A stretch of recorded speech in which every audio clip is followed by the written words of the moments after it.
கருவாக்கி உருவாக்கி எனையாண்டு காத்தருளும் இறைவா நன்றி. எங்கும் நிறைந்தோனே எல்லையிலாதானே எங்கேயும் எப்போதும் என் குலம் காப்பவனே.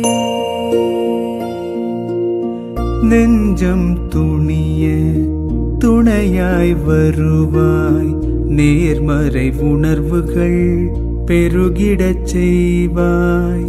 உடலில் உறுதியை பெரிதாய் தருவாய், உனை உணரும் அறிவை என்னுள்ளருள்வாய்.